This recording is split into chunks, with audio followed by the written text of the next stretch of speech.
Hello बच्चों, कैसे हैं आप सब। आज मैं आप लोगों के लिए कक्षा 8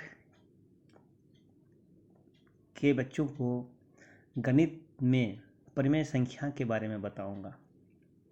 परिमेय संख्या जिसे अंग्रेजी में हम लोग रेशनल नंबर्स भी कहते हैं। तो परिमेय संख्याओं के बारे में जानने से पहले हम लोग एक बार पुरानी चीज़ों को याद करते हैं, जैसे कि प्राकृत संख्या, पूर्ण संख्या, पूर्णांक, परिमेय संख्या। इसके बाद हम लोग जो है पढ़ेंगे। तो पिछली कक्षाओं में ये सारी चीज़ें हम लोग पढ़ चुके हैं। फिर से हम लोग एक बार इसको याद करने की कोशिश करते हैं और जानते हैं कि ये सारी संख्याओं में क्या क्या चीज़ें हैं। तो क्या आप सभी जानना पसंद करोगे? जी बिल्कुल, क्यों नहीं। तो सबसे पहले प्राकृत संख्या, जिसे अंग्रेजी में हम लोग नेचुरल नंबर्स भी कहते हैं। नेचुरल नंबर्स गिनती की संख्याओं को प्राकृत संख्या कहते हैं। जैसा कि आप लोग अपना स्क्रीन में देख रहे हैं, गिनती की संख्याओं को प्राकृत संख्या कहते हैं। अंग्रेजी में हम लोग counting numbers are called natural numbers भी कह सकते हैं। तो काउंटिंग नंबर्स क्या है? जैसे 1, 2, 3, 4 डॉट डॉट डॉट, मतलब जितनी भी सारी गिनतियां हैं ये सारे जो है प्राकृत संख्याओं में आते हैं। हमें किसी भी वस्तु को गिनना हो, किसी भी चीज़ों को गिनना हो, किसी भी वस्तु को गिनना हो, इनकी गिनती के लिए हमें प्राकृत संख्या की मदद लेनी पड़ती है। तो प्राकृत संख्या किसे कहते हैं? गिनती की संख्याओं को प्राकृत संख्या कहते हैं। जैसे 1, 2, 3, 4, 5 डॉट डॉट डॉट, मतलब इत्यादि।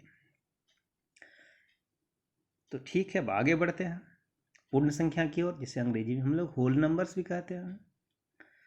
तो प्राकृत संख्या में शून्य को अगर ऐड कर दिया जाए, जोड़ दिया जाए, तो ये जो पूरा समूह बनेगा इसी को हम लोग पूर्ण संख्या कहते हैं। जैसे 0, 1, 2, 3, 4, मतलब फिर से एक बार, सभी प्राकृत संख्याएं शून्य के साथ मिलकर पूर्ण संख्याएं कहलाती हैं। जैसे 0, 1, 2, 3, 4।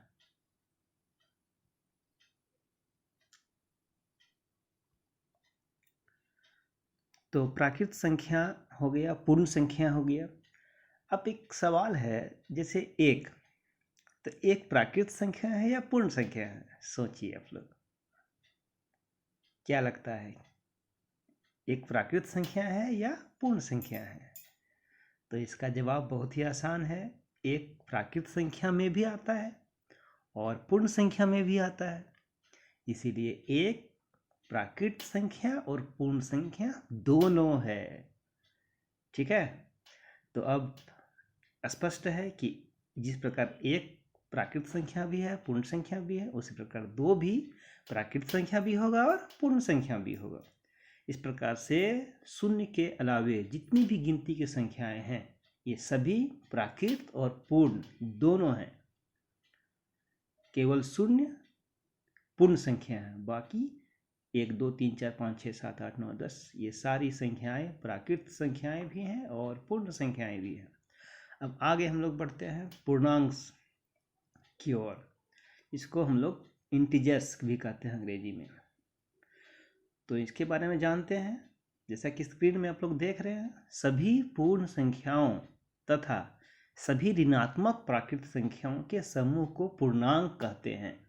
सभी पूर्ण संख्याओं के बारे में हम लोग अभी बात किए हैं, 0, 1, 2, 3, 4, 5, 6 से लेकर आगे तक dot dot dot dot dot.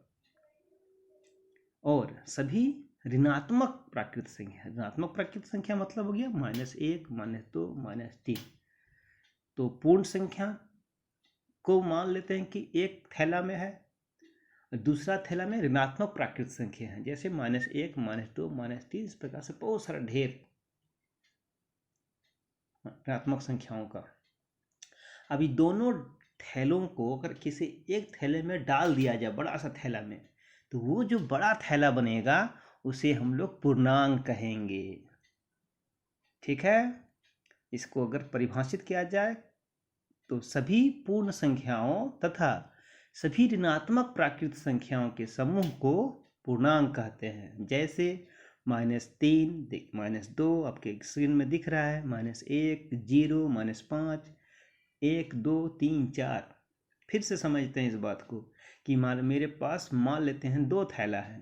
एक थैला में केवल पूर्ण संख्या है और दूसरा थैला में ऋणात्मक प्राकृत संख्या है। ऋणात्मक प्राकृत संख्या किसको बोलेंगे तो -1, -2, -10, मतलब प्राकृत संख्या में सब में ऋणात्मक चिन्ह अगर जोड़ दिया जाए तो ऋणात्मक प्राकृत संख्या बनेगा। तो ऋणात्मक प्राकृत संख्या एक थैला में है, दूसरे थैला में क्या है, पूर्ण संख्या है। इस दोनों थैलाओं के संख्याओं को किसी एक बड़े से थैला में अगर डाल देंगे तो जो बड़ा थैला बनेगा वो जो थैला है वो पूर्णांक का थैला हो जाएगा। ठीक है, अब आगे हम लोग देखते हैं पूर्णांक को हम लोग 2 भागों में बांट सकते हैं। पहला है धनात्मक पूर्णांक, जैसे जिसमें धनात्मक चिन्ह हो, जैसे 1, 2, 3, 4, 5, 6 etc।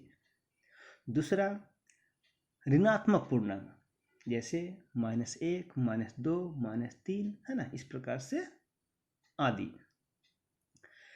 परंतु एक रोचक बात यहाँ पे ये है कि शून्य क्या है, धनात्मक है या ऋणात्मक पूर्णांक है? तो आप लोग बताना चाहेंगे? जी हाँ, शून्य ना तो धनात्मक है और ना ही ऋणात्मक है। शून्य ना ही धनात्मक है और ना ही ऋणात्मक है। धनात्मक 1 से स्टार्ट होता है और ऋणात्मक -1 से स्टार्ट होके अनंत तक जाता है। तो अब हम लोग पूर्णांक संख्या के बारे में भी बात कर चुके हैं। तो अब हम आते हैं भिन्न पे, जिसको हम लोग अंग्रेजी में फ्रैक्शंस भी कहते हैं। तो भिन्न क्या है? तो भिन्न एक संख्या है जो पूर्ण के किसी भाग को दर्शाती है। अर्थात कोई पूर्ण संख्या है, उसका आधा दिखाना हो या उसका 3/4 दिखाना हो, तो उसके किसी एक भाग को, किसी टुकड़ा को दिखाना हो, किसी खंड को दिखाना हो, तो हम लोग ऐसे संख्या को भिन्न कहते हैं। परिभाषा से और अधिक स्पष्ट करते हैं, यह एक संख्या है जो पूर्ण के किसी भाग को दर्शाती है। अर्थात भिन्न 2 पूर्ण संख्याओं का भागफल है। जैसे 3/5, 2/5, 1/2, 3/4, है ना। इसमें जो बट्टा के ऊपर होता है उसे अंश कहा जाता है और बट्टा के नीचे को वाले संख्याओं को हर कहा जाता है। अब हम लोग परिमेय संख्या के बारे में जानेंगे। तो परिमेय संख्या से पहले हम लोग क्या क्या चीज पढ़े? प्राकृत संख्या, पूर्ण संख्या, पूर्णांक और भिन्न। मजे की बात यह है कि इन सभी संख्याओं को अगर मान लिया जाए, इन सभी संख्याओं को अलग अलग थैले में रख दिया जाए और इस सभी थैला को एक बड़े से थैला में डाल दिया जाए, सभी चारों थैला को एक बड़ा सा थैला में डाल देंगे, तो ये जो बड़ा सा थैला है, ये बड़ा सा थैला मेरा परिमेय संख्या कहलाएगा। इस बहुत ही रोचक बात है, मतलब सब समूह, ये प्राकृत संख्या, पूर्ण संख्या, पूर्णांक, भिन्न, ये सभी समूह को अगर मिला दिया जाए तो सभी समूह को एक साथ हम लोग परिमेय संख्या कह सकते हैं, जिसे हम लोग अंग्रेजी में रेशनल नंबर भी कहते हैं। अब बात इसको अधिक स्पष्ट करते हैं। अगर इसको परिभाषित करना हो तो कैसे करेंगे? तो इसको परिभाषित करने का सबसे आसान तरीका आपकी स्क्रीन पे है। वह संख्या जिसे P/Q के रूप में व्यक्त किया जा सकता है उसे परिमेय संख्या कहते हैं। फिर से एक बार, वह संख्या जिसे P/Q के रूप में व्यक्त किया जा सकता है उसे परिमेय संख्या कहते हैं, जहां P तथा Q पूर्णांक है और Q does not equal to 0, मतलब Q का मान 0 नहीं हो सकता है। जैसे 2/5, -2/5, 1/2, 3/4, है ना। ये सारी संख्याएं परिमेय संख्या है।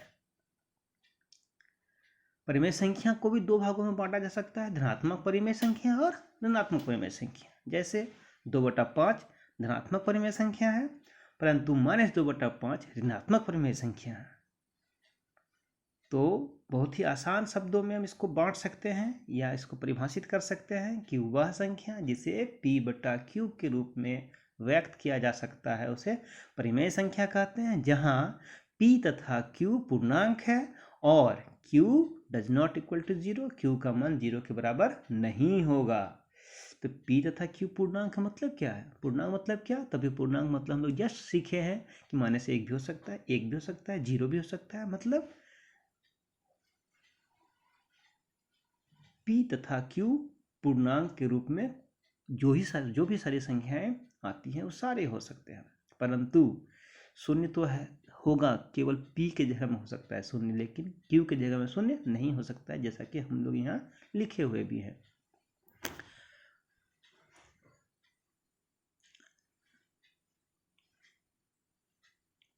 जैसे यहाँ देखिए हम लोग ये लिखे हैं यहाँ पे कि ये q does not equal to 0।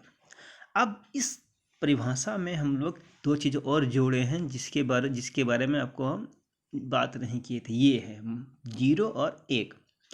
तो सवाल ये है कि क्या शून्य भी परिमेय संख्या है? हम लोग शून्य को परिमेय संख्या कह सकते हैं या नहीं कह सकते हैं? तो हम लोग शून्य को भी परिमेय संख्या कह सकते हैं। तो फिर सवाल उठता है कि क्या शून्य p/q के रूप में है? तो हम लोग कह सकते हैं कि हाँ, शून्य p/q के रूप में है। देखिए हम लोग यहाँ पे इसको दर्शाए हैं कि शून्य को हम लोग 0/1 भी लिख सकते हैं। इसीलिए हम कह सकते हैं कि शून्य एक परिमेय संख्या है। तो क्या एक परिमेय संख्या है? जी हाँ, 1 को हम लोग 1/1 लिख सकते हैं, 2 को हम लोग 2/1 भी लिख सकते हैं। 2/1 में और 2 में कोई अंतर नहीं है, दोनों बराबर है, इसलिए हम लोग 2 को 2/1 के रूप में लिख सकते हैं, जहाँ p बराबर 2 होगा और q बराबर 1। इस प्रकार 2, 3, 4, 5 कोई भी पूर्णांक संख्या जो था वो सारी संख्याएं परिमेय संख्या भी हैं। फिर से हम लोग बात कर रहे हैं जैसे 1, तो 1 क्या है? तो 1 आपका प्राकृत संख्या है, तो 1 को हम लोग परिमेय संख्या भी कह सकते हैं, ठीक ना, क्योंकि 1 को हम लोग 1/1 लिख सकते हैं। फिर बात किए हम 0 का, तो 0 को हम लोग 0/1 लिख सकते हैं कि तो यहाँ पे p बराबर 0 होगा और q बराबर 1 होगा। इसका मतलब पूर्ण संख्या को भी हम लोग सभी पूर्ण संख्या को भी हम लोग परिमेय संख्या बोल सकते हैं। आगे आता है पूर्णांक का, तो सभी पूर्णांक -1 हो, -3 हो, 1 हो, कोई भी संख्या हो, सभी पूर्णांक को हम लोग p/q के रूप में व्यक्त कर सकते हैं। जैसे 1 -1 को हम लोग जैसे -1 है तो -1 को हम लोग -1/1 लिख सकते हैं। तो सभी पूर्णांक को हम लोग परिमेय संख्या कह सकते हैं। इसी प्रकार सभी भिन्न को हम लोग परिमेय संख्या बोल सकते हैं। भिन्न क्या है? तो -1/1 भी भिन्न था, और 2/3, 4/5 ये सारे संख्याएं p/q के रूप में हैं। इसलिए शुरुआत में ही मैंने कहा था कि मैंने प्राकृत संख्या बताया, पूर्ण संख्या बताया, पूर्णांक बताया, भिन्न बताया। इन सभी को एक साथ अगर एक समूह में मिला दिया जाए तो इन सभी के समूह को एक साथ हम लोग परिमेय संख्या कह सकते हैं। तो चलिए अब कुछ रोचक जानकारियों के बारे में हम लोग बात करते हैं।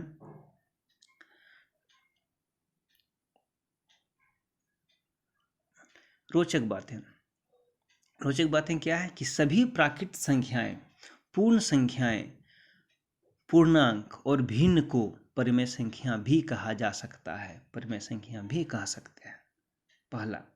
दूसरा है सभी प्राकृत संख्याएं पूर्ण संख्याएं भी हैं। जैसे 1 प्राकृत संख्या है लेकिन ये पूर्ण संख्या भी है, परंतु सभी पूर्ण संख्या प्राकृत संख्या नहीं होंगे। क्यों? क्योंकि पूर्ण संख्या में 0 भी शामिल है, 0 भी शामिल है, और 0 जो है प्राकृत संख्या नहीं है। आगे सभी पूर्ण संख्या पूर्णांक भी है, परंतु सभी पूर्णांक पूर्ण संख्या नहीं होंगे। क्यों? क्योंकि पूर्णांक में -1 भी हो सकता है, -2 भी हो सकता है, परंतु पूर्ण संख्या में -1, -2 शामिल नहीं है। आगे सभी प्राकृत संख्या पूर्णांक भी है, सही बात है। सभी प्राकृत संख्या मतलब 1, 2, 3, 4, 5, 6 ये सब सारा पूर्णांक भी है। इसलिए हम लोग इन सभी बातों को याद रख सकते हैं और इससे संबंधित क्वेश्चन बना सकते हैं। तो कैसा लगा आपको ये वीडियो? हम जो है कोशिश की है हमने कि इस प्रमेय संख्या से सारी बातों को हम स्पष्ट कर सकें। आशा करते हैं आप सभी को ये वीडियो अच्छा लगा होगा। धन्यवाद।